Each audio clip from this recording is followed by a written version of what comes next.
está grabando.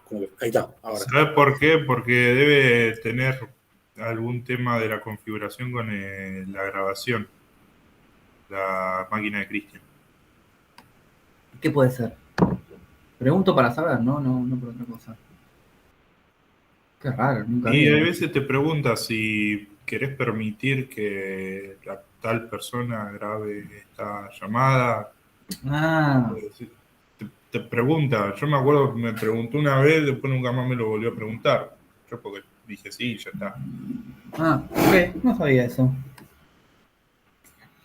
Bueno. Profe, la clase pasada la subió a YouTube No, porque todavía quería. no la subí Ah, ok. porque hice alguna macana ahí, tengo que revisar todas las clases a ver si me faltó alguna, porque no sé, no me dan los números y tengo que revisarlos, pero ahora Está bien, está bien. Porque quería repasar algunas cositas que habíamos visto y me como no la pongo encontré. cuando termine hoy.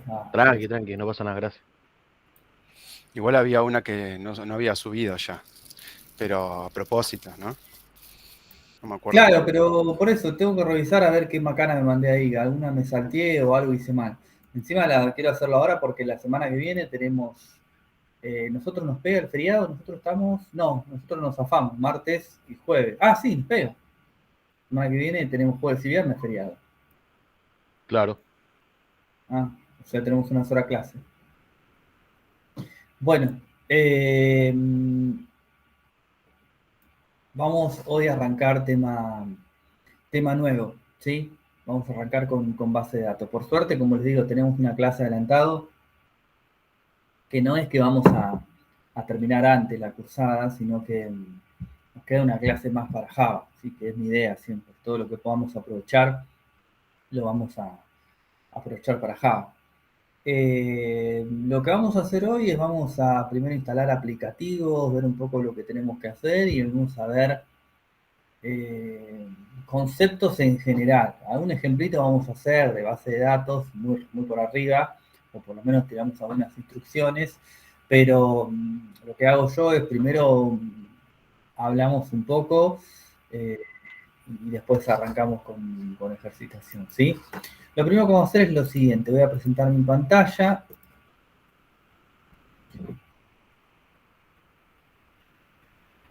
Y tenemos lo siguiente. Tenemos dos maneras de trabajar con base de datos. Nosotros vamos a utilizar un motor de base de datos en particular, que es MySQL. Algunos términos que voy mencionando, después los definimos, pero así vamos ganando tiempo. El motor de base de datos que vamos a utilizar es MySQL y nosotros tenemos dos maneras, digamos, de instalarlo. Una sencilla y la otra un poco más sencilla, ninguna de las dos es complicada. La manera más sencilla que hay, yo me voy a venir a la página SAMP, ¿sí? Apache Friends, acá abajo, y voy a descargar de esta página, según el sistema operativo que ustedes tengan. Yo tengo Windows, por eso es el primero que me presenta, pero si no está para Windows, para Linux y para Mac. Y se descargan, ¿sí? La última versión que hay, que es la que tiene la versión de PHP, perdón, la última es esta que está acá abajo, la 8.2.4, pero cualquiera de las tres que descarguen no va a variar en nada, aunque trabajen en PHP las distintas versiones, la verdad, no debe tener mucha diferencia entre una y otra.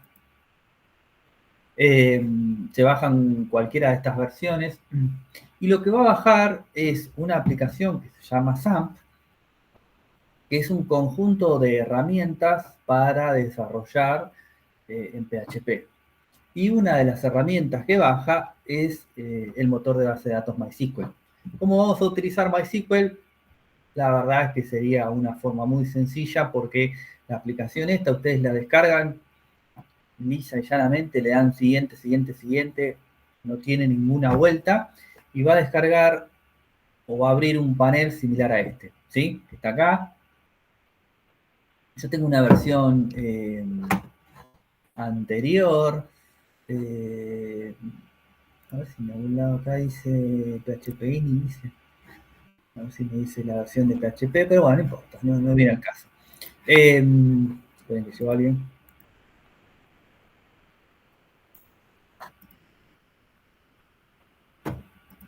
Bueno, ustedes cuando descarguen e instalen esta aplicación, fíjense que tiene unos botones en Action que dicen Stop y Start. Podrían aparecer todos estopeados, con lo cual tienen que darle Start para que arranquen los servicios. O no, por ahí aparece directamente iniciado el servicio de Apache y MySQL. Fíjense que menciona Tomcat, Mercury, FileZilla, MySQL y Apache, leyéndolos de abajo para arriba. Son todos los servicios que instala este conjunto de herramientas que nos instala, esta aplicación que se llama SAMP. Tomcat es un contenedor web. Nosotros podemos utilizar Tomcat para configurar, por ejemplo, dentro de un servidor, no sé, interno de una empresa, para que cuando llegue un requerimiento, por ejemplo, de una URL interna, Tomcat a ese requerimiento le pueda cargar una página, por ejemplo, ¿sí? Después tenemos Mercury. La verdad que yo nunca utilicé Mercury en la vida. Entiendo que es un servicio de correo, no lo usé nunca, insisto, jamás, creo que ni siquiera lo levanté. Después tenemos FileZilla. FileZilla es un cliente FTP. FTP es un protocolo de intercambio de archivos, ¿sí? Files Transfer Protocol significa. Cuando nosotros navegamos en Internet o hacemos distintas acciones en Internet, por lo general intervienen distintos protocolos. No es siempre lo mismo HTTP para escribir una URL, sino que hay distintas formas de intercambiar archivos. Está TCP/IP. Bueno, son cosas mucho más técnicas que no tienen que ver con una carrera en sí de desarrollador, sino con una carrera más de lo que es redes, ingeniería informática, ¿no? Cosas mucho más técnicas. Y todos estos conceptos que yo les mencioné recién, de FTP y TCP/IP y HTTP, están detallados en lo que se llama un modelo OSI, que es un modelo de estructura de red o de configuración de red, no sé cuál es exactamente la definición, pero en ese modelo OSI, que está dividido en distintas capas, está la parte de transferencia de archivos y los distintos protocolos que existen. Yo les tiro estas datas por si a uno le interesa interiorizarse en ese tema, pero tiene que ver con otra carrera y no tanto lo que estamos haciendo nosotros acá. Y obviamente la frutilla del postre son los dos primeros, Apache y MySQL. Para que esté corriendo el servicio de MySQL tiene que estar levantado el servicio de Apache. En este punto es importante que si ustedes no tienen ningún motor de base de datos adicional corriendo en su máquina, no van a tener ningún problema.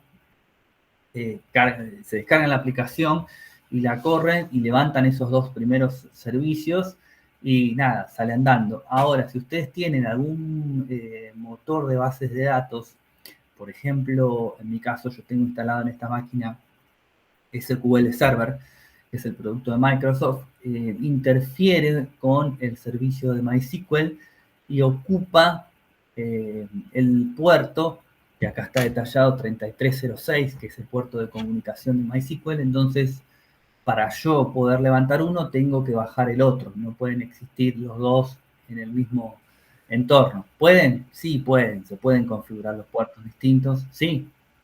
¿Y asignarle un puerto, o sea, tipo default por separado? No. Sí, por eso, a eso es lo que iba. Se pueden configurar puertos distintos, pero son configuraciones que ya no sé si les conviene meterse si arrancamos desde este punto, porque le podemos configurar otro puerto, pero tenemos que ver si ese puerto también lo utiliza otra aplicación.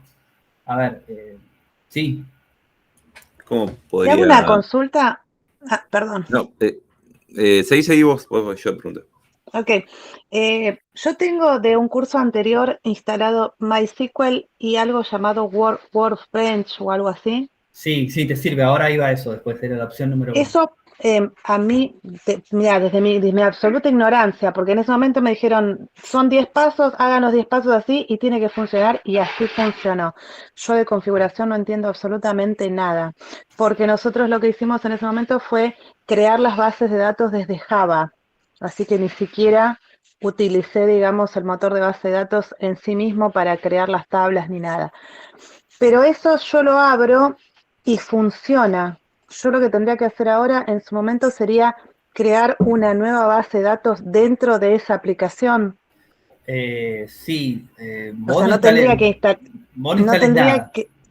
Bien, esa era mi pregunta. No tendrían que Sí. instalar esto. No tenés que instalar nada vos. Esa es la opción número 1 que ahora voy a esa. Ah, ok, listo, eso. Gracias. De nada. El otro compañero. Sí, pone que yo agarro una PC que no sé lo que tenga instalado. ¿Dónde chequeo si tengo SQL Server u otro gestor de No, base de datos? lo que te va a pasar ahí es que cuando quieras levantar este servicio, fíjate, yo los voy a parar. ¿Sí?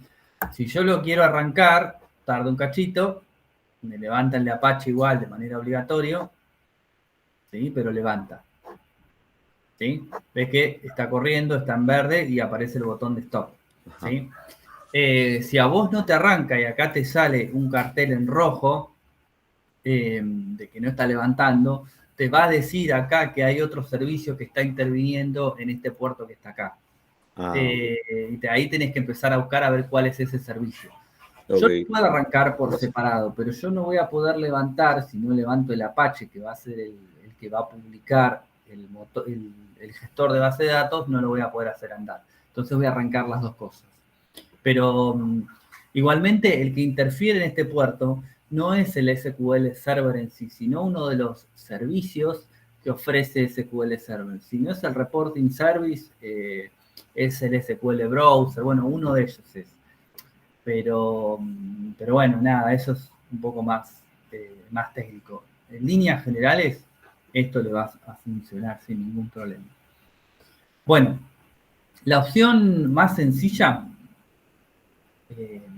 es esta que está acá. Instalar el SAMP, levantar los dos servicios y sale andando. El SAMP, insisto, es todo siguiente, no tiene una configuración más que crear un acceso directo, nada más. La otra posibilidad es la de instalar el motor de base de datos MySQL por un lado y a eso anexarle algún gestor de base de datos. ¿Qué es un gestor de base de datos?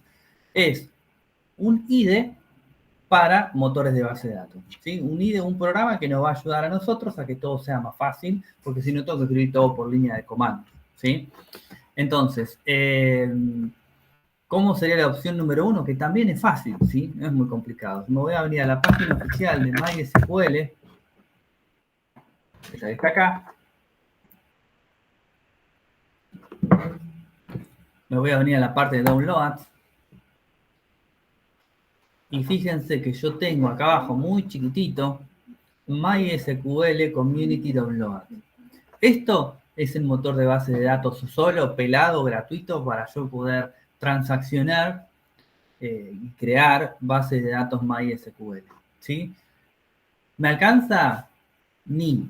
O sea, por línea de comando yo puedo hacer todo lo que quiero sin ningún problema, pero obviamente se vuelve un poco más complejo. Para lo cual yo debería instalar esto que está acá y por otro lado voy a tener que instalar un gestor de base de datos. Fíjense que a ver si entro acá, ¿dónde me lo trae? Acá está. Si yo lo descargo, ¿sí?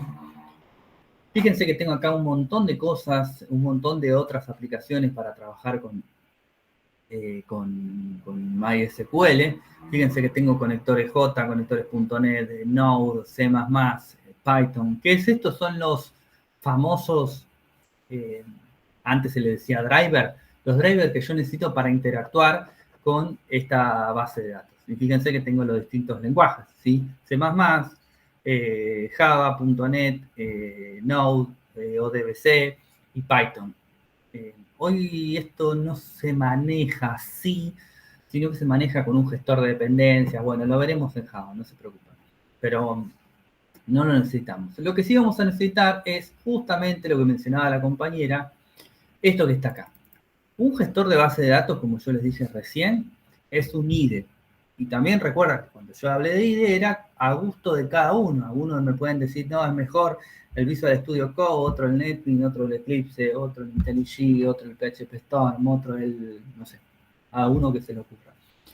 Es a gusto. Algunos tienen sus pros, otros tienen sus contras, ¿sí? Ninguno está mal.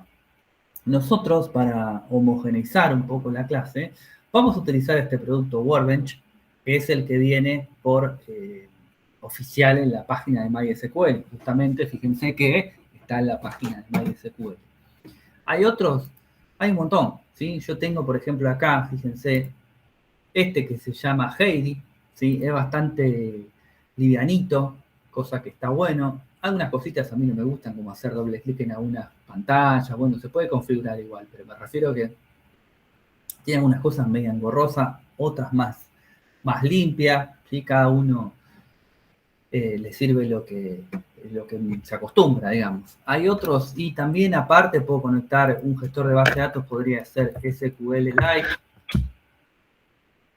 que está acá, ¿sí? Tenemos,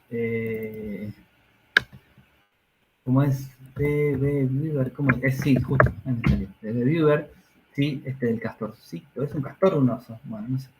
Un castor, ¿no? Por los dientes un castor. También, este es un producto que hace las veces de Workbench, es lo mismo. SQL Lite, Heidi. Y además, el famoso Workbench, que es el que nosotros vamos a utilizar. Fíjense que si yo abro el Workbench, abro un toque, esta es la aplicación Workbench. Acá yo tengo un montón de conexiones. Estas conexiones ustedes no las van a tener, es más, no van a tener ninguna. Y van a tener que armar esta configuración que está acá, que es la de localhost. O sea, si ustedes instalan de manera local el motor de base de datos, le van a tener que decir a este gestor de base de datos que se conecte con ese motor. Yo le voy a decir botón derecho, Edit Connection, y fíjense que es muy sencilla, no tiene mucha vuelta. Yo no le puse ningún tipo de password, como para no complicarme, total, es un ambiente de trabajo local mío. Le puse el nombre localhost, el hostname es, insisto, todo esto que yo les digo, si ustedes no tocaron nada en la configuración y la dejaron tal cual, se descarga. Es esta dirección, 127.0.0.1, el puerto 3306, que es el default de MySQL, usuario root, contraseña ninguna. ¿Sí? Puede ser, no sé por qué lo hace el Workbench esto, que cuando le den test connection, les tira un error. Pónganle close, sin testearla, y entren, y a veces entra. No sé por qué tira ese error a veces. Me ha pasado un montón de veces, que tiene un error como que no se puede conectar, pero después se conecta lo más bien. Bueno, esta es la pantalla principal de Workbench, ¿sí? En la parte izquierda, acá donde dice Schemas, están las bases de datos que yo creé, son todas, algunas de prueba, tengo que empezar a eliminar cosas ahí porque tengo de todo. Pero bueno, es una aplicación de muchas que podemos utilizar. Y si volvemos al SAMP, a este que está acá, tiene su propia aplicación también, que está, si ustedes van a la parte de MySQL, a la parte de admin, abre lo que se llama el PHPMyAdmin. Es exactamente lo mismo que Workbench, exactamente lo mismo que SQLite, que DBViewer y que Heavy, ¿sí? Sirven para lo mismo. Obviamente los componentes, los controles están distribuidos de otra manera, pero las funcionalidades son las mismas. Por eso, insisto, camino A, ninguno de los dos son difíciles. Descargo el motor y descargo el Workbench o algún gestor que yo quiera, pero yo voy a trabajar con Workbench. O camino B, puedo descargar el SAMP, y puedo utilizar SQL, puedo utilizar el PHPMyAdmin, o también puedo utilizar el Workbench, ¿sí? Motor de base de datos, gestor de base de datos. Cualquiera se puede conectar con este, ¿sí? Así que no hay ningún problema, ¿sí? ¿Puedo descargar el SAMP y después descargar el Workbench? Yo lo tengo así. Ah, ok. Yo lo tengo así. Yo descargué el SAMP en su momento, lo puse a correr y le conecté el Workbench. Así que no habría ningún problema. Listo. Bueno. Esas son las herramientas que nosotros vamos a utilizar para trabajar esta parte, ¿sí?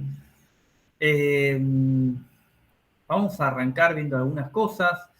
Recuerden lo mismo, toda la parte de lo que es la introducción histórica, digamos, de base de datos, yo la voy a pasar de largo y vamos a concentrarnos en lo que son fundamentos, que sí los tienen que conocer, sobre todo por algunos conceptos que yo voy a utilizar, pero la parte introductoria de los años 70, de las primeras, la aparición del término base de datos relacional y todo eso, se los dejo para el aula virtual, que ahí hay documentación, si a alguno le interesa entrar en detalle, lo saca de ahí, ¿sí?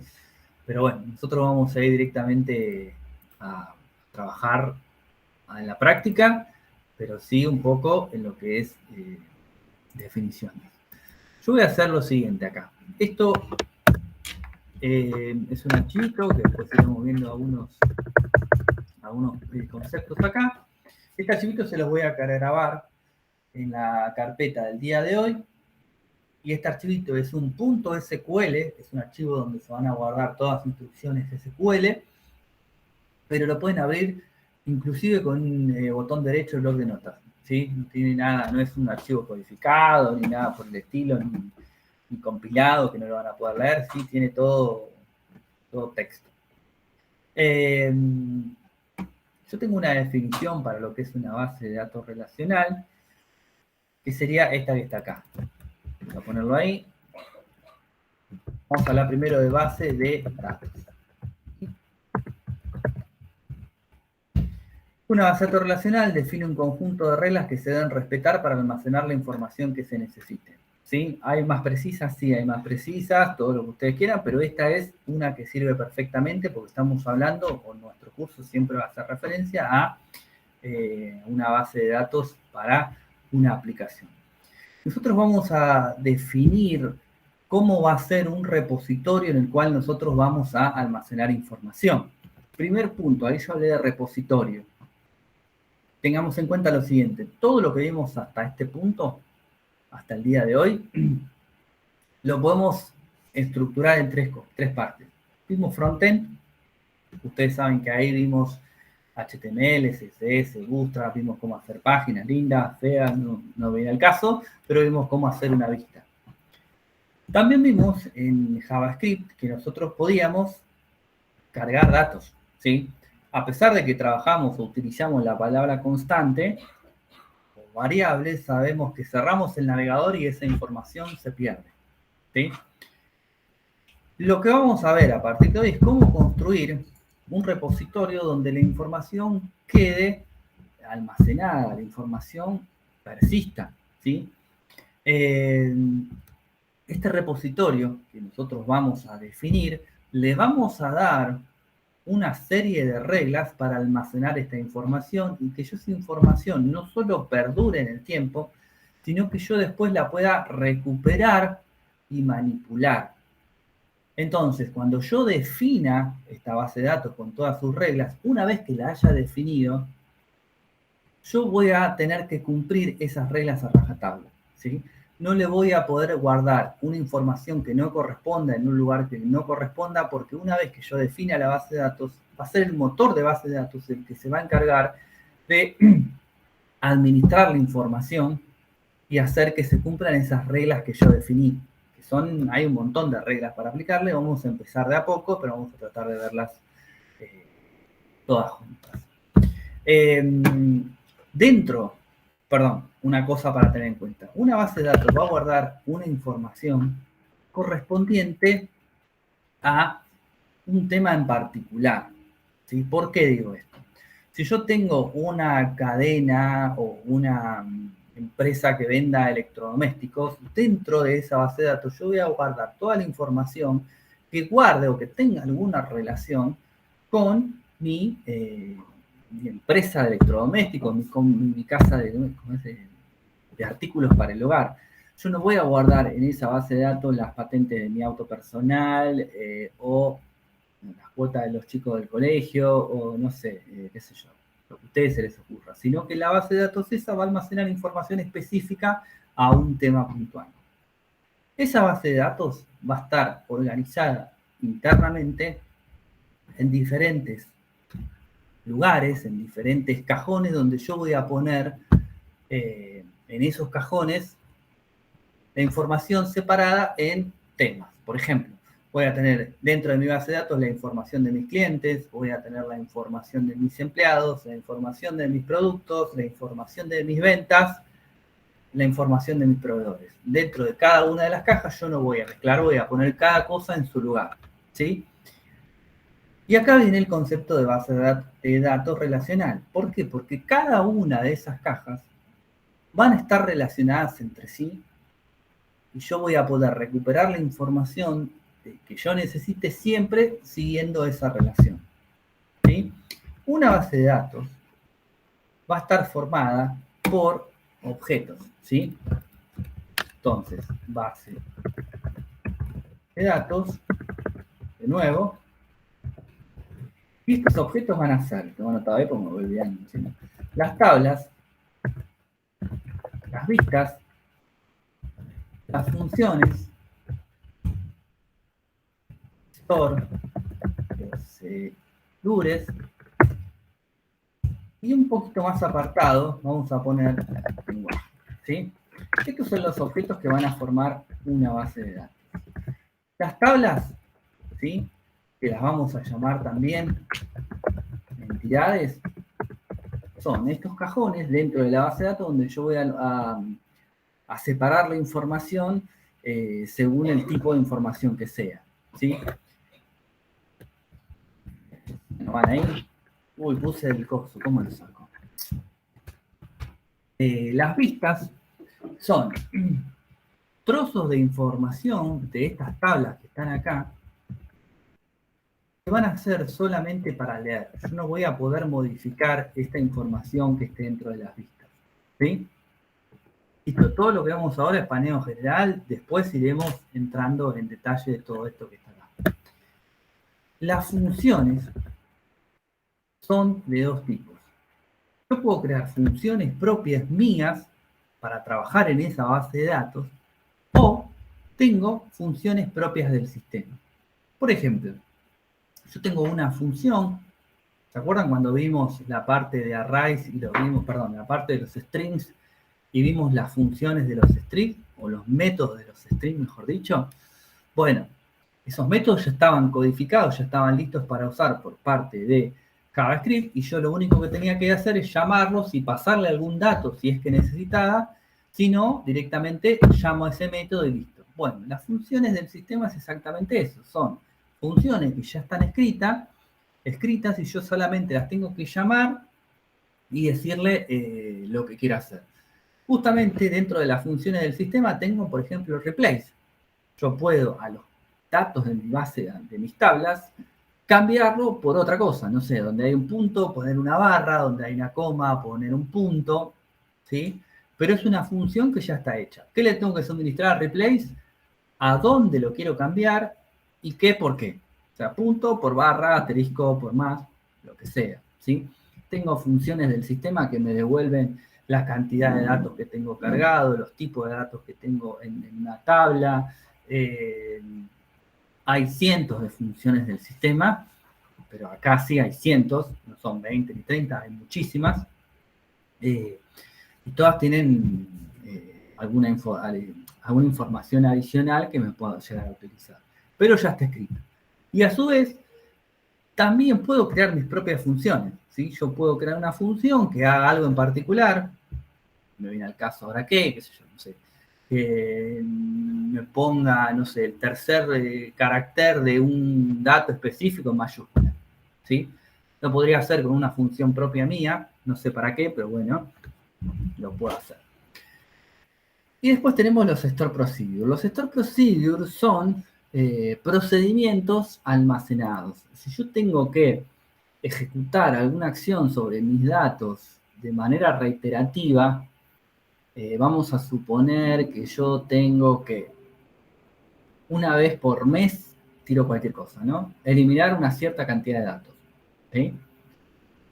Yo lo podría ejecutar desde la aplicación que yo esté por crear, esté en PHP, esté en Java, esté en lo que sea. Sí, podría crear una pantallita donde diga, listo, borrar todos estos datos y darle a aceptar y que me los borren. Pero si yo creo un proceso almacenado dentro de mi base de datos que haga exactamente lo mismo, va a ser mucho más eficiente ejecutar un procedimiento almacenado dentro de la base de datos que pedirle desde una aplicación que lo venga y que lo haga, ¿sí? Después veremos casos así, pero si yo tengo una base de datos enorme, yo tengo un proyecto que tiene una base de datos que pesa 450 gigas, ¿sí? Si yo tengo que lanzar algún proceso, no sé si que elimine, pero que revise una cierta cantidad de registros, yo lo hago desde la aplicación que se conecta con esta base de datos, por ahí me demora 30 segundos y hasta por ahí me tiene un timeout, que es cuando no tarda tanto en devolver la consulta que se corta la aplicación. Tarda 30 segundos. Si yo hago un store procedure para que haga exactamente lo mismo que hace la aplicación, por ahí me tarda 3 segundos. ¿Sí? Muchísimo menos, porque es mucho más eficiente. Un ejemplo tirado de los pelos, pero un ejemplo así.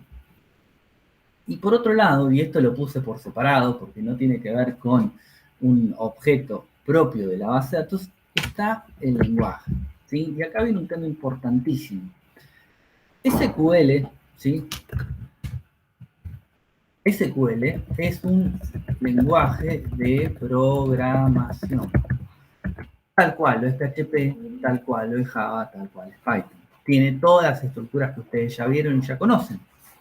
¿Cuál es la diferencia? Que SQL es un lenguaje que está obviamente orientado a bases de datos. ¿Qué pasa? Las empresas se apropiaron de este lenguaje, no es que se apropiaron, tomaron la palabra SQL para sus productos, para sus marcas propias.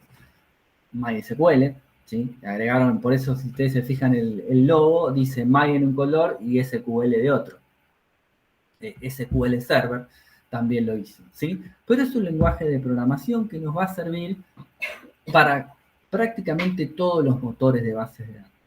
Hay muy pocas diferencias, las hay, pero hay muy pocas diferencias entre los distintos motores de base de datos. Los distintos motores de base de datos que hoy están en el mercado son Oracle, SQL Server, MySQL, y ahora vamos a hablar de la tercera posición. Oracle es por lejos el motor de base de datos más potente que existe y que tiene las empresas más poderosas del mundo. Quizá en Argentina no tanto porque es un producto costoso y que obviamente cotiza en dólares, y la verdad es que hoy por hoy para Argentina se resulta un producto muy caro. Pero es una herramienta muy, muy poderosa. SQL Server, al igual que Oracle, también es un producto caro porque una licencia de SQL Server, tiene distintos tipos de licencia. Enterprise es una, Standard, ¿vieron como las versiones de Windows? Bueno, SQL Server también tiene distintas versiones. La versión más barata debe estar $10.000, con lo cual de ahí para arriba sigue siendo una fortuna. Y en tercer lugar tenemos MySQL. Ninguno de los SQL Server no tiene absolutamente nada que envidiarle a los otros dos. Hay muchas plataformas enormes que están montadas sobre MySQL y funcionan sin ningún problema. En el proyecto que yo les menciono, que yo tengo, la base de datos pesa 450 gigas y está montada sobre un MySQL y funciona perfecto, ¿sí? No tiene ningún problema y puede seguir creciendo sin ningún inconveniente. MySQL tiene un primo hermano que es MariaDB, ¿sí? Lo pueden encontrar por ahí. Esto es ahí una historia que hay entre los creadores de uno y de otro, pero la verdad es que están muy emparentados y las diferencias son nulas. Todo lo que funciona en MariaDB funciona en MySQL, no hay ningún inconveniente. Ya en la cuarta posición está lo que sería PostgreSQL, está, por ejemplo, SAP tiene su propio motor de lenguaje de base de datos y también tienen, si quieren, Access. Sí, Access es un producto de Microsoft al igual que SQL Server, y vendría a ser como una versión más accesible para los usuarios de un motor de base de datos. ¿Funciona? Sí, funciona. Lo que pasa es que quedó medio en el tiempo. No le han hecho nada. La Access es la misma que hace 20 años. Hace 20 años, cuando, no sé, estaba Visual Basic trabajaba perfecto con Access. Pero bueno, quedó ahí medio rezagado. Es más, ustedes entran en el Access de hoy, que el de hace 15 años, cambiaron de color los botones, pero no le pusieron un peso encima, pobrecito. Pero bueno. Y después tenemos MongoDB. ¿Sí? MongoDB no es un motor de base de datos relacional, sino que tiene otras formas, pero obviamente es muy potente y está muy vigente en el mercado, ¿sí? Pero esto sería como una escala de usabilidad en el mercado, si quieren, ¿sí? ¿Para qué es esto? ¿Para qué les menciono todos estos lenguajes? O todos estos motores de base de datos. Porque SQL, al ser un lenguaje de programación, un estándar, funciona para todo. Las diferencias van a ser muy mínimas. Por ejemplo, si alguno conoce, uno puede segundear, o habrá escuchado el término, en SQL o en Oracle yo puedo decir un select top para que me devuelva los primeros 10 registros de una base de datos. Bueno, en MariaDB o en MySQL también puedo utilizar lo que se llama el limit, que hace lo mismo que el top, pero estos que están acá no conocen el limit, ¿sí? Este conoce los dos, este solo el top. Después lo vemos, no se preocupen, pero son diferencias así muy puntuales, muy chiquitas, que no van a hacer la diferencia con nada. Ahora, volviendo a bases de datos. Yo para construir una base de datos me voy a tener que valer de alguna herramienta, ¿sí? Una herramienta que me haga las veces de plano, pónganle, o de soporte. Esa herramienta se le llama ver. Ver es un diagrama de entidad-relación. ¿Sí? Bueno, todo lo que está entre barra, asterisco, asterisco, barra, recuerden que es este código no es tenido en cuenta, se pasa de largo como si no existiese. ¿Sí? Un diagrama de entidad-relación es una herramienta, es un diagrama que me va a servir a mí para entender a partir de un enunciado qué es lo que yo tendría que empezar a construir. Me voy a venir acá. Yo tengo acá abierto, le voy a poner New Diagram y le vamos a poner en blanco. ¿Sí? Ahí. Tengo que ponerse guardar sí o sí. Entonces le voy a poner ahí Create y le voy a poner, nosotros somos 66, voy a crear la carpetita clase 23. Le voy a poner ahora sí. Bueno. Entonces, vamos a suponer que yo tengo una cadena o una casa de electrodomésticos, como habíamos dicho hace un rato. ¿Sí? Yo quiero armar una base de datos. Dentro de una base de datos yo dije que voy a tener distintos cajoncitos donde yo iba a guardar la información según el tipo de información que sea. Esos cajoncitos, que los voy a traducir como una tabla cuando empiece a construir mi base de datos ya de manera literal, los voy a llamar entidades. Las entidades se grafican con un cuadrado, ¿sí? Con un rectángulo, ¿sí? Entonces, vamos al caso este. No tengo ninguna definición en la mente, pero pensemos en una casa de electrodomésticos medianamente grande. Yo voy a tener dentro de mi base de datos un cajoncito para guardar información de mis clientes. Voy a tener un cajoncito para guardar información de mis productos. Voy a tener otro, dijimos 4, mis empleados. Y voy a tener otro de mis ventas. ¿Sí? Ojo con esto y esto, que se parecen mucho. Este es un primer acercamiento. Después vemos cómo lo podemos, como se dice, optimizar. Pero vamos de a poco. Entonces, de mis clientes, de mis productos, de mis empleados, de mis ventas. Lo vamos a dejar un poquito más separado para que no confunda, pero podríamos llegar a esa conclusión también. Entonces, una vez que yo ya tengo definido cuáles son los conjuntos de información que yo voy a tener que guardar, viene el gran problema, que es, listo, yo ya sé los conjuntos y ahora ¿qué guardo de esos conjuntos? Si es una casa que tiene ventas diarias, que inclusive puede ser ventas a todo el país, ¿por qué no? Estos clientes que estén acá podrían ser del barrio, de la provincia de Buenos Aires y, ¿por qué no?, de todo el país. O queremos ir más lejos, de afuera también, ¿por qué no? Los baratos que están las cosas acá, para los de afuera, ¿no? Podría ser de otro país, pero vamos a limitarnos al país. Entonces, yo de este cliente o clientes podría decir, bueno, necesito su nombre, su apellido. Entonces, ¿cómo defino los atributos que van a formar parte de esta entidad? Lo defino con la elipse. Sí, un poquito más chico que la entidad siempre, y le voy a decir que voy a guardar su nombre.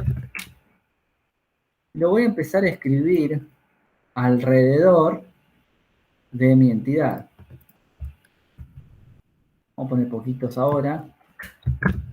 Apellido. Su dirección. Vamos a suponer que en la dirección guardamos la calle y la altura. Su teléfono.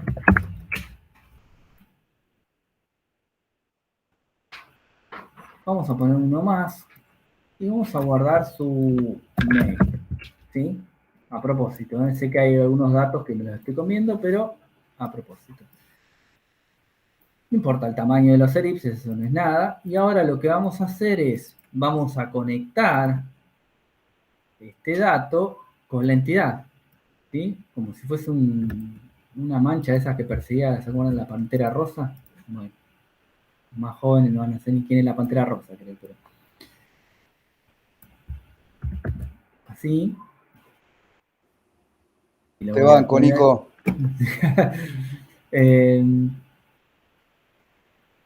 Aguante la pantera. Sí, la verdad, ¿no? Ya no hay dibujitos con eso. Bueno, así. Y yo ya tengo acá, un poco escueta de datos, no importa, no viene al caso. Tengo armado cómo debería yo armar mi primera entidad o mi primera tabla. ¿Sí? Vamos a dejarlo acá separadito. Y yo sé también que voy a tener ventas. ¿Sí? Vamos a armar un ejemplo muy sencillo, así podemos avanzar un poco, después lo vamos construyendo mejor. Yo sé que voy a tener ventas. ¿Sí? Estas ventas van a tener, por ejemplo, un producto que vendí, no sé, va a tener la fecha, son los datos que yo quiero almacenar en la venta. Y acá se me ocurre lo siguiente, esta venta va a tener relacionado sí o sí un cliente, ¿sí? No solo el producto que yo vendí, sino también la fecha, sino cualquier dato que a ustedes se les ocurra, pero también esta venta va a tener algún dato con este cliente que está acá, ¿sí? Y ahí fíjense que entra un poco el concepto de la relación, la base de datos relacional. ¿Por qué? Porque este dato que está acá va a guardar alguna relación con este que está acá, ¿sí? Y ahí ya vemos que de alguna manera, no importa cómo todavía, no se preocupen, estas dos tablas van a estar relacionadas. Esta relación va a tener lo que se llama una cardinalidad, ¿sí? Que va a ser una relación de 1 a 1, de 1 a muchos o de muchos a muchos. ¿Sí? Eso es una cardinalidad. Bueno, nada, después vamos a ir viendo todos estos conceptos, pero ahí empezamos a dilucidar un poco cómo se van a relacionar estas tablas que están acá. Si esto yo lo quiero terminar, bueno, le pongo ahí. Y obviamente estamos haciendo un ejemplo muy escueto, pero podríamos tener muchos datos almacenados, tanto de mis ventas, tanto de mis clientes, como de mis productos, ¿sí? Vamos a concentrarnos un poco en clientes. Yo me voy a venir acá y yo lo voy a pensar. ¿Qué dijimos que guardábamos? Nombre, apellido, dirección, teléfono, email. Entonces, yo voy a tener una tabla que va a tener una forma similar a esta. El encabezado nombre, apellido, dirección, teléfono, email. Esos datos que están ahí, ¿sí? Estos datos, estos atributos de esa entidad se van a denominar campos. Cada uno de ellos es un campo. Dirección es un campo de la tabla clientes. Teléfono es un campo de la tabla clientes. Mail es un campo de la tabla clientes. Y el set completo, o sea, una línea completa de estos, es un registro. Nicolás Fernández, teléfono y el mail. ¿Sí? Y cada uno de estos, si yo tuviese más, vamos de cuenta que tienen datos diferentes, ¿sí? Cada uno de estos completos es un registro, ¿sí? Esto, cada uno es un campo, cada set completo es un registro, ¿sí? Entonces, si yo les dijese, por ejemplo, pues, no sé, devolverme los datos de este registro, sería todo completo. Laura, Fernández, Tacuari, 212121 y 1212@gmail, ¿sí? Ahora, si yo les digo, quiero ver solamente el campo nombre, serían todos estos datos que están acá, porque este es el campo nombre y serían todos estos datos que están ahí, ¿sí?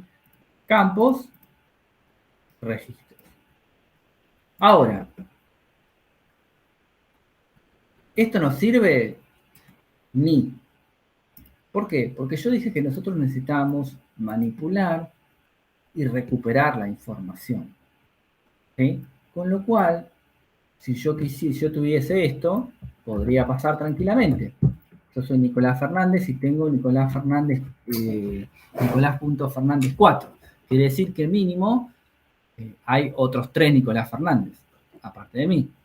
Entonces, esta tabla a mí me sirve y ni. ¿Por qué? Porque si yo quiero recuperar la información de Nicolás Fernández, me va a devolver 2. Pueden tener direcciones diferentes, lo sé, pero me puede devolver 2 registros. Entonces, acá aparece una de las primeras restricciones que yo le voy a tener que agregar, o le puedo agregar a una tabla en una base de datos, que es el concepto, insisto con esto, chicos, después lo vemos bien, son hablar ahora para familiarizarnos con estas palabras. PK. Una PK es una primary key. Primary key, exactamente. Una primary key o llave primaria en español. ¿Qué quiere decir esto? Que yo les voy a decir a este motor de bases de datos, MySQL, que agregue un campo que se va a llamar, como a ustedes se les ocurra, pero obviamente siempre, al igual que las variables, tienen que guardar alguna lógica con el dato que van a almacenar. Le voy a poner ID. Y este dato que voy a poner acá va a ser, no tiene por qué ser siempre así, pero bueno, en líneas generales va a ser así, un número autoincremental único. 1, 2, 3, 4, 5. Si yo a esta tabla, ya sea desde el motor propio de base de datos, ya sea desde una aplicación construida por mí, o, no sé, a través de un store procedure, o de la forma que se les ocurra, yo quiero poner otro registro acá, que sea 3, y acá diga, no sé, Camila con K, bueno, puede ser. El motor de base de datos me va a decir, esto no lo puedes hacer. Porque ya hay un registro, recuerden que hay un micrófono abierto, ¿alguien quiere preguntar algo?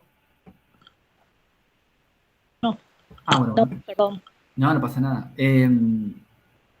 Porque ya el motor de base de datos me va a decir que ya hay un registro, el registro es la fila completa con el número 3. Y no puede haber número 3 en la misma tabla, no puede haber dos número 3. Entonces, esto es uno de los primeros controles que va a hacer el motor de base de datos. Si yo establezco que un campo va a ser primary key, yo no lo puedo duplicar. Inclusive le puedo dar al gestor de base de datos la potestad para que sea un número autoincremental y siempre me agregue uno nuevo y nunca lo duplique. Pero en el caso de que por error yo lo duplique, me lo va a frenar, no me lo va a ingresar a la base de datos y me va a decir, este no cumple con el requerimiento que vos me pediste de que sea único este registro, entonces no lo ingresa. ¿Sí? Uno de los primeros, si vuelven a la definición que yo les puse en la base de datos, es uno de los primeros y más comunes requisitos que yo le puedo dar a la base de datos para que almacene información. Y acá viene algo que nosotros con Java lo pasamos completamente desapercibido, pero acá nos va a empezar a echar, que es el tipo de dato. Recuerdan que cuando vimos con JavaScript y creábamos una variable, le decíamos var y guardábamos lo que queríamos, que JavaScript me decía, no hay ningún problema, vos mandale. ¿Sí? Acá la cosa se empieza a complicar, porque cuando yo construya mi tabla, aparte de decirle que va a tener un campo único, y va a ser el gestor el que se va a encargar de que ese campo sea único, cada uno de estos campos que están acá, cada uno de ellos, yo le voy a poder decir de qué tipo son, qué tipo de datos van a almacenar. Entonces, si yo digo que este va a ser un tipo de dato de texto, voy a poder almacenar texto. ¿Puedo almacenar ahí un número? Les pregunta, llegó alguien. ¿Puedo almacenar un número? Y si pusiste texto, no. No, al contrario. Si puse texto, sí lo puedo guardar. Sí, se puede. Como Es algo que texto. indique que es un número sí o sí. Exactamente. Es Sí, un- podés, pero te lo toma como texto. Exactamente. ¿Lo puedo guardar? Sí, porque el motor de base de datos, perfecto, guardarlo, no hay ningún problema, pero no me va a decir nada, pero es un texto. Yo a ese número, vamos a suponer que puse un 10, no le puedo sumar otro 10, porque va a romper y me va a decir, no, este es un texto y querés sumarlo con un número. No lo puedo hacer. Ahora, si yo en un campo lo definí como numérico y le quiero meter un texto, me va a decir, no lo puedes guardar porque son dos cosas diferentes. Por ejemplo, también puedo definir un dato que va a ser del tipo booleano. Puedo guardar dos estados, true o false, 0 o 1. Puedo definir datos que van a ser del tipo date. Puedo guardar una fecha, puedo guardar una fecha y hora, no puedo guardar otra cosa, ¿sí? Pero fíjense cómo ya las restricciones empiezan a ser mayores. Acá, cada cosa en su lugar, en este caso que yo les mencioné, del tipo número en un texto, bueno, es el número, no deja de ser un alfanumérico, pero es un texto. Que nosotros lo veamos como un número es otra cosa, pero es un texto para el motor de base de datos. Entonces, ya nosotros, cuando definimos esa tabla, le empezamos a definir implícitamente reglas de cómo tiene que guardar esa información. Le voy a decir que va a tener una primary key, o sea, una llave primaria, que va a ser un campo que no se va a poder repetir el registro, va a ser único. Le voy a decir cada uno de los campos qué tipo de datos van a guardar. Y hay otras restricciones más, que las iremos viendo con el tiempo, que por ejemplo podría ser un check. Una restricción del tipo check, que tengo el micrófono abierto. Martín, es tuyo, ¿eh? Perdón. No pasa nada. Una restricción del tipo check es una restricción que yo le puedo agregar, por ejemplo, para que valide algún dato, como por ejemplo, no sé, se me ocurre, yo tuviese que poner un enumerador, pongámosle, lo puedo hacer con un check, que es un enumerador que yo tengo que guardar un dato que varía entre 5 posibilidades. No sé, del 0 al 5. ¿Sí? 6 sería en ese caso. Entonces, yo si en ese campo quiero guardar un 8, tú me va a tirar un error y me dice, no, acá no podés guardar un 8, porque vos me definiste una restricción que dice que en este lugar yo tengo que guardar números del 0 al 6. Esa es una restricción del tipo check. Otra restricción que yo podría armar es una restricción del tipo unique. Ojo con esto porque hay una gran diferencia entre una APK. Un unique y una APK no son los mismos. Un unique es un campo que va a ser único en mi tabla, pero que no es una clave primaria. ¿Y dónde van a encontrar siempre el unique? En el mail.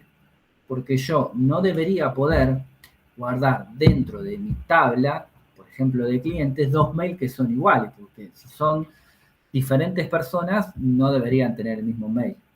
Y si es la misma persona, no la debería almacenar 2 veces. Sería un buen control, porque nosotros con una clave primaria nos podemos asegurar de que vamos a tener ese registro sin duplicar en cuanto, digamos, a la cantidad de registros. Pero si viene un empleado mío que es nuevo y no sabe, o viene un cliente que dice, no, la verdad que no sé si estoy registrado. Si yo no agrego alguna validación adicional para no cargarlo 2 veces, y tipo, resulta que vino hace 2 meses y se olvidó que ya se registró y lo cargo de nuevo con otro ID, lo podría cargar sin ningún problema y no estaría mal. Entonces podríamos generar algún tipo de check para de unique, no me sale, restricción unique, perdón, me trabé, para validar que esa persona no esté registrada 2 veces. ¿Se puede hacer? Sí, se puede hacer. Esperen ¿qué más? Así vamos avanzando. Bueno, tipo de dato igual vamos a ver la próxima, así ya construimos algo. Y me estoy olvidando de algo que me quiere matar, porque lo tenía anotado y lo cerré sin querer. Tipo de dato dijimos que veíamos la próxima. Ok, bueno, ¿cómo vamos a hacer todo esto que estamos hablando? ¿Sí? Porque eso está muy lindo, pero ¿cómo lo hacemos? Si volvemos al Workbench, yo les había mencionado, aparte de todo esto, que teníamos el lenguaje, y el lenguaje es el SQL, ¿sí? El SQL se divide, ahora como que lo explotaron más, hasta en 5 grupos de instrucciones. Todo es un mismo lenguaje, pero lo separaron como en 5 grupos diferentes. Siempre no estaba tan explotado, siempre se hizo en 2, que es la parte del lenguaje que corresponde al DML y la parte del lenguaje que corresponde al DLL. ¿Sí? DLL, ¿lo dije bien? Sí.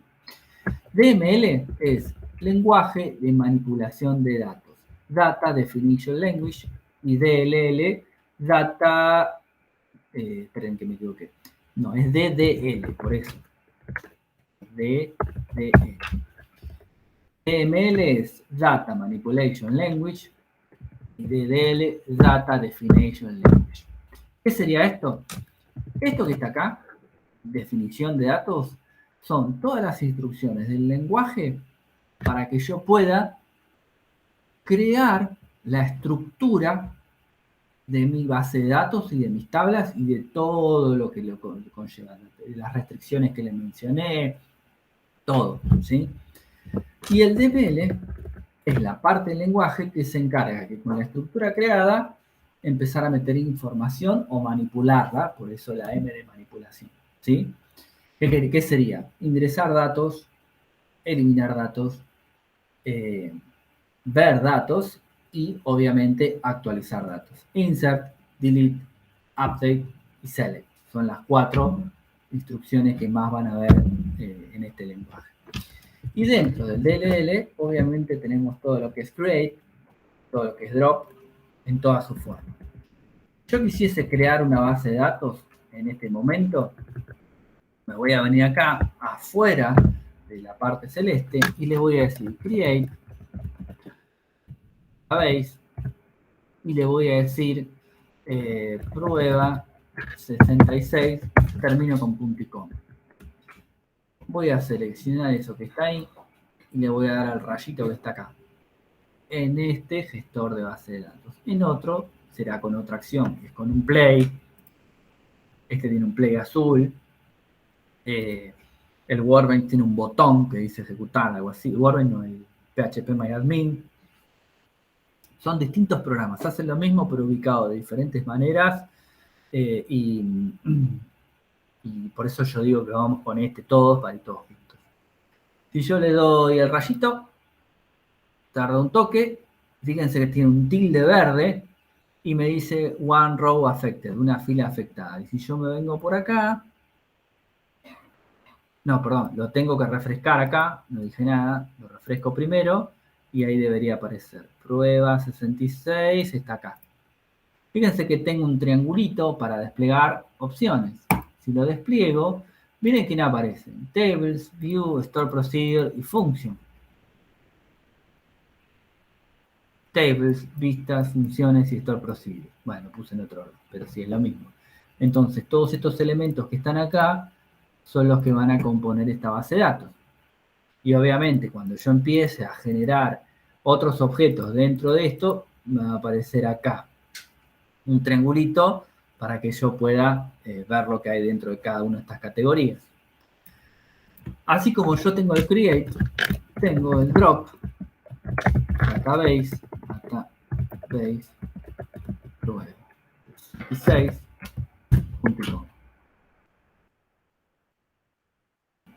una fila afectada. Si yo vengo acá, la base de datos no existe más. Cuando nosotros trabajamos con base de datos, ¿sí?, estamos trabajando al filo de la cornisa. ¿Sí? ¿Por qué? Porque la base de datos se entiende que la persona que manipule la base de datos es porque tiene un conocimiento para hacerlo. ¿Sí? Ahora, si nosotros trabajamos desde la aplicación, la cosa cambia un poco porque hay unas cosas que no podemos hacer, otras sí. La idea de cuando ustedes estamos construyendo un software, cuando estamos trabajando en equipo para una aplicación, es que sean roles diferentes. ¿Sí? La persona que se va a encargar de crear la base de datos desde cero, por lo general va a ser un DBA, ¿sí?, un administrador de base de datos. Ese DER que nosotros estuvimos haciendo, una vez que lo tengamos cerrado, con todo lo que necesitamos, de ahí vamos a pasar a construir un modelo un poco más técnico de lo que necesitamos, donde va a incluir algunas cuestiones más, como por ejemplo los tipos de datos, los tamaños de los tipos de datos, que eso lo iremos viendo en la clase que viene. Pero una vez que tengamos todo eso armado, se lo pasamos al DBA y el DBA es el que se encarga de construir esa base de datos. Nosotros lo vamos a aprender obviamente porque lo necesitamos, pero en el entorno de trabajo son dos roles diferentes. ¿Por qué les digo todo esto? Si yo tiro un drop database sobre una base de datos productiva, chau, chau, adiós. No tengo un cartel que me dice warning, no tengo un control Z, no tengo nada. Eliminé la base de datos, no hay vuelta atrás. Está bien, puede haber backup diarios, hay un montón de cosas que los DBA generan, pero me mandaría una macana importante. ¿Sí? No hay un punto de restauración apretando control Z y ya está. En este caso, por ejemplo, la base de datos no tenía nada, pero yo la eliminé, no puedo hacer otra cosa que crearla de nuevo. Si la base de datos hubiese tenido datos, no está más. ¿Sí? Por ejemplo, en los desarrollos que yo llevo adelante, yo no tengo acceso a la base de datos productiva más que a ver los datos. Solo los puedo ver. Si yo quiero insertar datos en la base de datos productiva porque los necesito por alguna razón específica, puedo construir las instrucciones que yo quiero y se las derivo a un DBA y él las ejecuta leyéndolas primero y diciendo, bueno, listo, tiene sentido.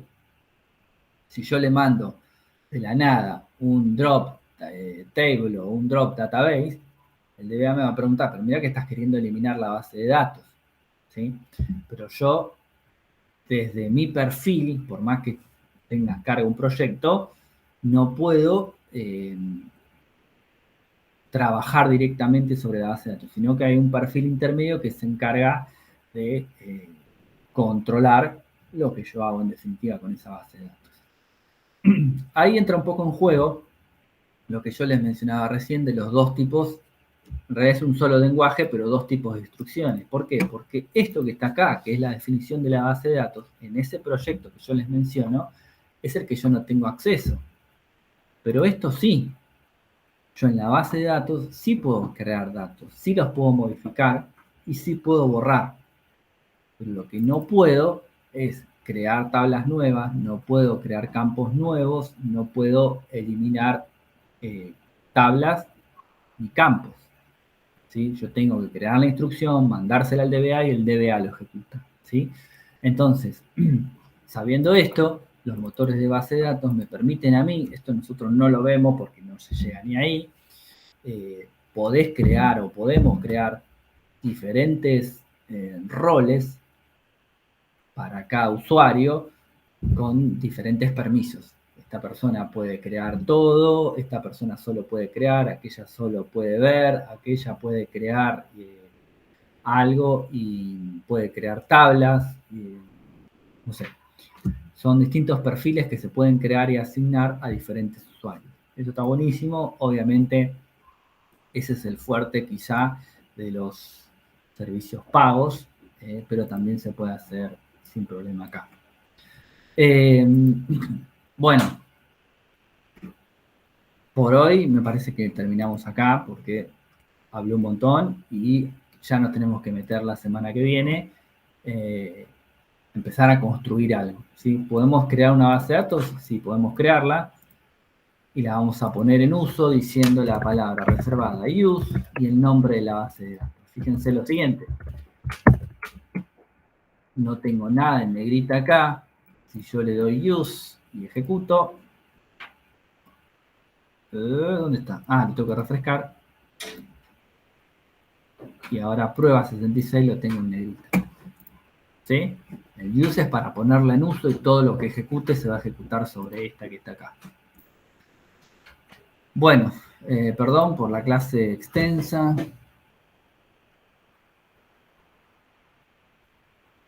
Sí, José, en realidad hay ambientes previos. O sea, vos no vas a ejecutar sobre producción algo que no esté testeado. Yo en mi caso tengo un ambiente de test que tiene cualquier cosa, que no sirve tanto para pruebas, sino sirve para, como para pruebas muy preliminares, digamos. Y después tenemos un ambiente de homologación donde ahí sí lo probamos, y si pasa todo eso, recién ahí va a producción. Pero nunca de una. Sí, Emi, decime. Nunca a producción. Emi, ¿estás muteado o...? Para ver si justo estaba con el formulario también. ¿Por qué el LER no lo arma directamente el DBA, que es el que sabe cómo? Porque en realidad yo les estoy explicando cómo hacerlo, pero si ustedes estamos pensando ya en un trabajo en equipo, ni siquiera lo va a armar el desarrollador, lo va a armar un analista funcional. Obviamente el desarrollador siempre... No, siempre, también va a estar intrometido, porque la verdad es esa, cada uno tiene su perfil, pero bueno, pero siempre vas a estar metido en todo. Pero sí, la idea es que un analista funcional va a ser el DER, un DBA va a ser la base de datos y el desarrollador, junto con también lo que te brinda el analista funcional, va a ser la aplicación. Sí, bueno. Sí, porque siempre esa duda la tuve. Yo estaba con el otro curso, el Argentina Programa, y también me quedé pensando, pues tenés que saber bastante de base de datos para saber cómo, para optimizarla más que nada, ¿viste? Porque yo te puedo armar una base de datos para que opere con cualquier programa, pero vas a estar repitiendo datos a lo Y no, pero ahí lo que pasa es que si lo que tenés que entrar es en lo que son las formas normales. Hay 5 o 6 formas normales, cada una incluye la anterior. Pero lo tengo bastante claro eso. Pero tenés que variar. Tal cual, tenés que saber también bastante de este tema. Pero bueno. Bueno, Jero. Sí, eso te iba a preguntar, ¿no? ¿Por qué entonces a veces te piden en algún trabajo de desarrollador, inclusive de front, que sepas sobre MySQL? Sí, pero lo que pasa es que hay algunas cuestiones que sí o sí las tenés que saber. Por ejemplo, ponele, nosotros estamos pensando en un software de cero.